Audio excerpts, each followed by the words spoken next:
Hey guys, Toast here. Welcome to Custom Kit. This is the pilot episode of a new series loosely inspired by Level Cap Gaming's Loadout series, though with my own personal take. This is a series where you get to select every facet of a custom kit, including primary weapon, secondary, gadgets, grenades, and melee, and I'll discuss the different components, my preconceptions prior to using the kit, and then my experiences after having used it. The very first custom kit is courtesy of Sky Guy, who submitted the Versatile Loadout. Sky Guy wrote, the Versatile Loadout. Primary, BAR Telescopic. Secondary, M1911. Gadget 1, Limpet Charge. Gadget 2, Ammo Pouch. Grenade, Light Anti-Tank Grenade. Knife, Hatchet. Your goal with this loadout is to be one of the most versatile soldiers on the battlefield. Your BAR works great for close range, and when bipoded, it can be a very good medium to long range threat. Just watch out for the small magazine. If you happen to encounter any enemy vehicles, use the Limpet Charge and Light Anti-Tank Grenade. This is not enough to kill a tank on its own, so you'll need the ammo pouch to resupply yourself while avoiding the tank guns. Well, first off, thank you Sky Guy for submitting this. I actually really like this kit as the pilot kit for this series because it's designed to show the versatility of playstyles in what many consider to be an underwhelming class, incorporating both close and long-range aspects into the kit. First, let's discuss each of the different components of the kit and how each one influenced my tactics going into this. Beginning with the BAR M1918 Telescopic. For sake of ease, I'm just going to call this the BAR moving forward, despite the fact that it is technically called the BAR, as a number of you have previously pointed out to me. I was really excited that the BAR was the choice for primary weapon for this kit because it's one of my absolute favorite options for the support class. The maximum damage of 23 and minimum damage of 19 meant that I knew going in that all kills were going to be 5 to 6 shots without headshots depending on the engagement range. That said, the rate of fire of 600 rounds per minute is great for an LMG, which meant that I would have decent killing potential if someone closed the gap. The telescopic variant is really designed to be the longest range variant of the BAR because of the more heavily magnified scope and bipod attachment, so I had planned to play to that strength where I could. Where the BAR telescopic really sets itself aside from other variants is in its ADS spread while standing still, but since I myself tend to play a bit more aggressively, compounded with the small magazine size of only 20 rounds, I knew that I probably wasn't going to be doing too much standing still or bipoding. The M1911 is a formidable secondary to have on hand, which is great because the likelihood of needing to reload with the BAR while mid-engagement is higher than with other LMGs because of the small magazine size. The M1911 has a maximum damage of 35 with a minimum damage of 15, so it isn't great for picking off long-range shots, but I knew it would be a solid close-range mid-reload option if I needed it. As for gadgets, I was very happy with both choices as they complement each other quite well. The ammo pouch is great for either resupplying individual allies, yourself, or small groups because of the instant gratification of it, where the ammo crate has the potential to resupply more allies, but it takes longer. This meant that I was able to resupply my grenades and limpet charges more quickly, which meant I could be more effective at anti-vehicle measures. Which of course brings me to the Limpet Charge, what I consider to be easily one of the most underused and underrated gadgets in the game.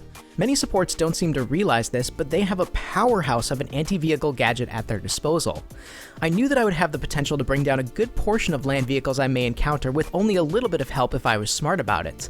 By placing a Limpet Charge, tossing myself an ammo pouch to resupply, and then following up with my light anti-tank grenade once the Limpet exploded, which, by the way, I also feel is a very underrated grenade option, I knew I could do significant vehicle damage while partially being resupplied before they even knew about my presence.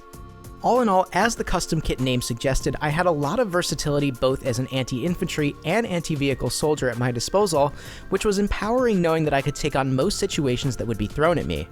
Now that's what I was anticipating based on the components of the kit, but how did it actually end up playing out? Thankfully, very well overall. Each component of the kit complemented everything else pretty well. One thing I did notice right off the bat though was that I didn't care much for the telescopic variant of the BAR, and this was for a couple reasons. First, I generally don't prefer high magnification scopes on anything but bolt-action rifles or very occasionally self-loading rifles. Because the BAR telescopic doesn't have the reduced recoil of the Storm variant, I found at times that the recoil was a bit too much to really be effective at the magnifications offered.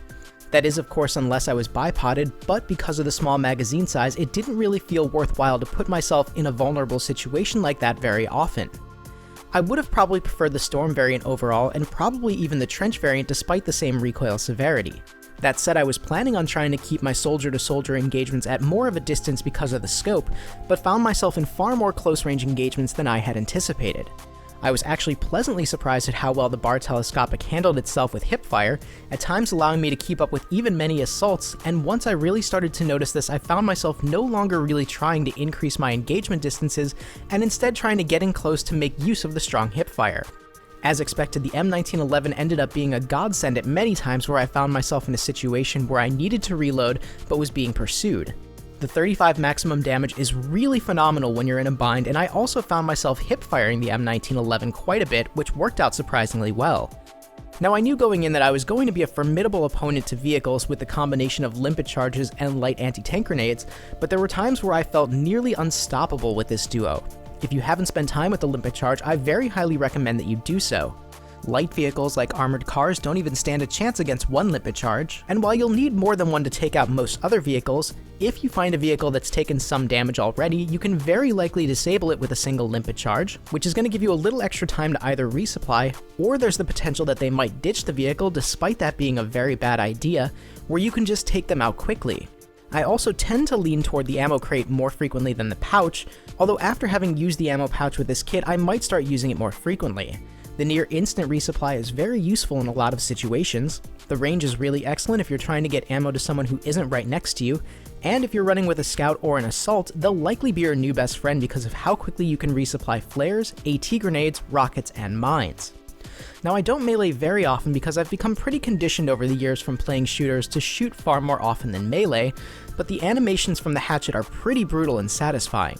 There's something very primally compelling about burying a hatchet into an enemy's chest, so the few times that I did end up using the melee, it was remarkably satisfying. Overall, I really enjoyed using this kit and found quite a bit of success with it.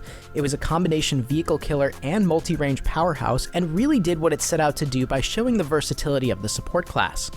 Thank you again, Sky Guy, for submitting this custom kit, and if you'd like to see one of your own custom kits featured on a future episode of the series, please leave a comment below with the details of the loadout, and I'll select one for the next episode.